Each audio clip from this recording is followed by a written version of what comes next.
Estatística, aula 6, parte 3. Testes não paramétricos. Teste de Kruskal-Wallis e teste de Friedman. O teste de Kruskal-Wallis é a alternativa não paramétrica à análise de variância, ou seja, compara mais de dois grupos com amostras independentes. Ele testa a hipótese nula de que as populações de onde vieram as amostras são idênticas. Pode ser feito com dados de nível ordinal, ou seja, que consistam de postos. Na verdade, o teste Kruskal-Wallis é a extensão do teste de Mann-Whitney, e assim como o teste Kruskal-Wallis pode ser feito com postos, dados em nível ordinal, o teste de Mann-Whitney também pode ser feito com dados de nível ordinal. Para fazer o teste Kruskal-Wallis é preciso algumas suposições. A primeira é de que as populações vieram as amostras elas têm variâncias iguais e cada amostra tem que ter ao menos 5 observações. Isso é para se usar a distribuição Q² como distribuição de referência do teste. E no caso de menos de 5 observações, existem as tabelas com valores críticos. Para rodar o teste Kruskal-Wallis, para entender como que ele funciona, a gente vai precisar de alguma anotação. N grande vai ser o total de observações com todas as amostras, K é o número de amostras, ou seja, o número de grupos, RK é a soma dos postos na amostra K e NK é o número de observações da amostra K. O procedimento é parecido com o teste de Mann-Whitney, ordenar todos os grupos conjuntamente, mas anotar os postos de maneira separada. A estatística de teste do teste Kruskal-Wallis, ela tem esse formato. Ela é basicamente, o que a gente tem que entender aqui, é que ela trabalha com esses R1, R2, RK, que são a soma dos postos, e o que ela mede, na verdade, ela trabalha com a variabilidade dessa soma de postos. Ela segue aproximadamente a distribuição quadrado, com K-1 graus de liberdade, né, desde que as amostras tenham no mínimo 5 observações. H, ela, na verdade, é uma medida da variância da soma desses postos na amostra 1, na amostra 2 até na amostra K. Se as populações são idênticas, que é a hipótese nula, esse H vai assumir um valor pequeno, ou seja, se as populações são idênticas, a soma dos postos é muito parecida e essa estatística H, como ela mede a variância dos postos, ela vai ser pequena, porque para valores parecidos a variância é pequena. Agora, se a soma dos postos for muito diferentes uma das outras, o H vai assumir um valor grande e aí a gente vai tender a rejeitar a hipótese de igualdade entre os grupos. Para exemplificar o teste Kruskal-Wallis, eu trouxe dados são intervalos de tempo em minutos entre as erupções de um geyser muito famoso, conhecido pelo nome de Velho Fiel. Então, em vários anos, 51, 85, 95 e 96, foram medidas intervalos entre duas erupções, porque a ideia é de que esse geyser ele tem um intervalo muito consistente, e a hipótese a ser testada aqui é de que, na verdade, ao longo dos anos, essa consistência do intervalo entre duas erupções, ela, na verdade, ela vai se perdendo, né? Os intervalos não têm os intervalos eles não têm o mesmo valor. Então, a ideia aqui é, aqui fora dos parênteses, a gente tem o dado mesmo, que é o intervalo entre os tempos, e dentro dos parênteses, os postos. Então, a ideia é ordenar todo mundo junto. Então, por exemplo, em 51 foi o menor intervalo, 42 minutos, né? Já o segundo menor intervalo é o valor 2, que também é em 51. Já o valor 3, ele aconteceu em 85 e assim por diante, até o maior valor, que é por aqui 45,5. Então, esse meio aqui quer dizer que houve um empate. Então, assim como no teste de Mann-Whitney, quando acontece um empate, os postos eles também são distribuídos de maneira igual. Então, se são 2 empates, faz a média. Se são 3 empates, divide por 3, aquela soma dos postos, divide por 3, e assim por diante, tá? Cada um dos anos teve a mesma quantidade de observações, que é o N1, N2, N3, N4, que foi 12, e aqui embaixo a soma dos postos, né? Se os intervalos entre as erupções se mantivessem constantes ao longo dos anos, a gente deveria esperar que os postos, a soma dos postos para cada ano, tivesse valores parecidos. Mas o que a gente está vendo aqui, ó, é que vai aumentando ao longo do tempo. Então, o que a gente tem em 96 é a tendência de ter os maiores valores, maiores intervalos em 96 e os menores intervalos em 51. Então, o valor observado da estatística de teste H, depois que a gente coloca naquela expressão, é 14,431.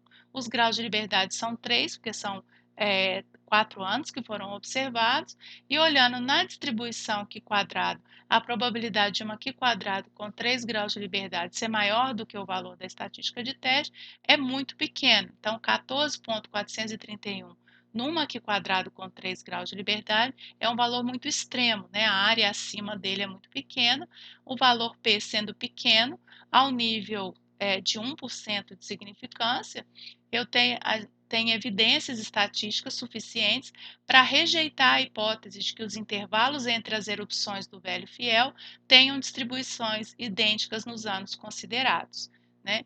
Então, aqui a gente conseguiu rejeitar a hipótese nula num nível de significância bem pequeno, de 1%, porque o valor P ali foi menor do que 1%. Outro exemplo do teste Cruz-Coalesce é esse teste para verificar a diferença entre o nível do LDL colesterol em relação aos valores de referência para 3 grupos de pacientes tomando doses diferentes desse remédio para baixar o colesterol. Então, teve paciente que tomou 10 miligramas, 20 miligramas, 80 miligramas, e um outro grupo que tomou o placebo desse medicamento. E o que está sendo medido é o desvio da medida de colesterol em relação à medida de referência. Então, olhando aqui o box plot, a gente vê que o grupo que não tomou nada, o grupo placebo, tem desvios, né? Desde desvios negativos até positivos, né? Com mediana zero. E para os grupos que tomaram alguma dose, né, elas têm desvios negativos, indicando que a medida do colesterol depois de tomar o medicamento era menor do que o valor de referência. E parece que à medida que vai aumentando a dose, esse desvio vai ficando cada vez mais negativo. Então, a gente vai usar aqui o teste de Cruz-Coalesce para saber se a diferença nessas distribuições aqui pode ser considerada estatisticamente significante. Então, usando o R para fazer isso, eu entrei com o conjunto de dados, né, que está dentro dessa planilha de valores separados por vírgula. Tá? Então, lá tem uma coluna, que é essa desvio referência, e uma coluna de grupo, identificando cada um dos 4 grupos que tem lá. Tá? Então, o boxplot foi feito com esse comando, e para usar o teste Cruz-Coalesce, é só usar a função cruzco.teste, passar a coluna onde está os valores da variável que está sendo testada, e aqui usar a notação de em função de. Então, nós estamos olhando a diferença do o desvio em função do grupo. Essa coluna grupo é onde tem a identificação de a qual grupo pertence as pessoas. E aqui o conjunto de dados, né, esse desvio referência, esse grupo, está dentro desse objeto chamado dados. Aí o que ele volta para a gente é a estatística aqui quadrado, né, aquela estatística H, que deu 60,426, 3 graus de liberdade, porque nós temos 4 grupos, e aqui o valor P, né, o valor P, que nesse caso muito pequeno, né, então um valor muito, muito menor do que, por exemplo, 1%, indicando que a distribuição daqueles desvios, comparando todos os grupos, ela pode ser considerada diferente, né, então pelo menos um dos grupos ali tem uma distribuição daqueles desvios diferente das demais. E provavelmente, né, quem conseguiu esse desvio né, muito grande é o grupo placebo, porque visualmente, né, a gente já consegue ver que ele é muito diferente dos outros, né? Então, o grupo placebo é o responsável por essa diferença que foi observada no teste Cruz-Coates.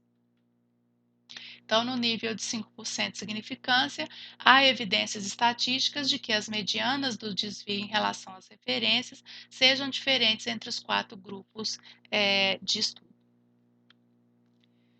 Quando nós temos muitos grupos com amostras dependentes, nós temos que usar o teste de Friedman, que é a alternativa não paramétrica à análise de variância com efeito de blocos, né? Que no caso da comparação de dois grupos com amostra independente seria o teste T pareado. Aqui aqui a gente não pode falar em pareado, né? A gente fala em amostras dependentes porque a gente tem mais de dois grupos, então a gente não tem pares. A gente teria trios, quádruplas, etc. Ou então esse nome mais genérico que é bloco. Tá? Então, o par, na verdade, é como se fosse um bloco só de tamanho 2.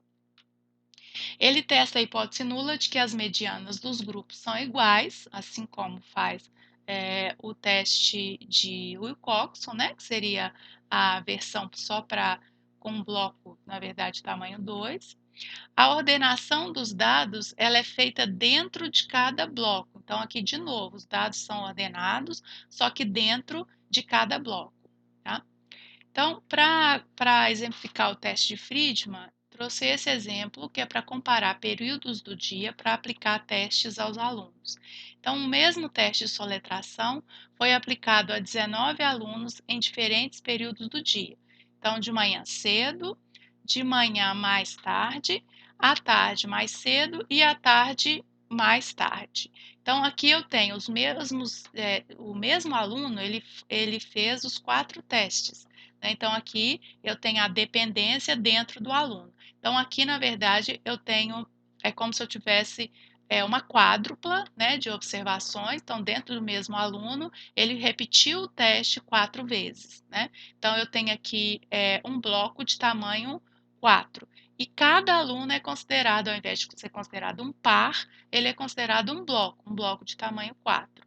Então, o teste consistia em soletrar 25 palavras e o que era medido era o número de acertos para cada aluno em cada período do dia. Número de acertos em 25 palavras soletradas. Cada aluno é considerado um bloco de tamanho 4, é uma quádrupla. E a pergunta é: os dados do experimento mostram evidências de que haja diferença entre o número mediano de acerto nos diferentes períodos do dia? Então, o dia ele faz diferença no quanto que o aluno acerta, né? Comparando aqui os diferentes períodos do dia, usando o boxplot, a gente vê que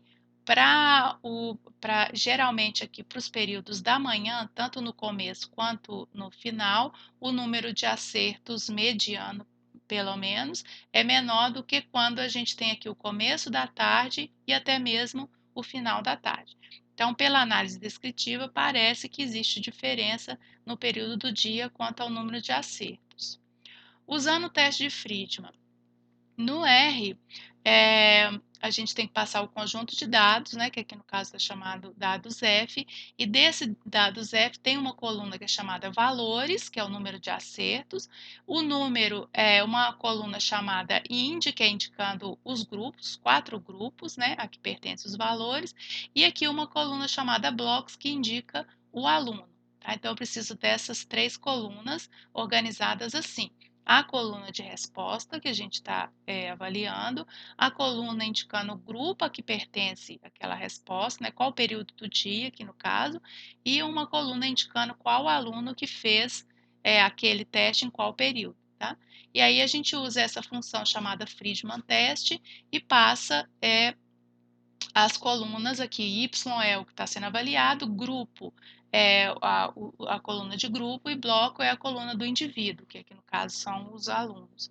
E aí ele volta para a gente a estatística de teste, que no caso também é uma estatística aqui quadrado. Os graus de liberdade têm a ver com a quantidade de grupos menos 1, e aqui ele dá o valor P, que é a probabilidade de observar um valor ainda mais extremo que esse, numa aqui quadrado com 3 graus de liberdade. Com esse valor P pequeno aqui, né, um valor P menor do que 5%, nós rejeitamos a hipótese de igualdade das medianas de acerto ao nível de 5% de significância. Ou seja, a conclusão em termos do problema é que no nível de 5% de significância, há evidências estatísticas de que o número mediano de acerto nos diferentes períodos do dia seja diferente.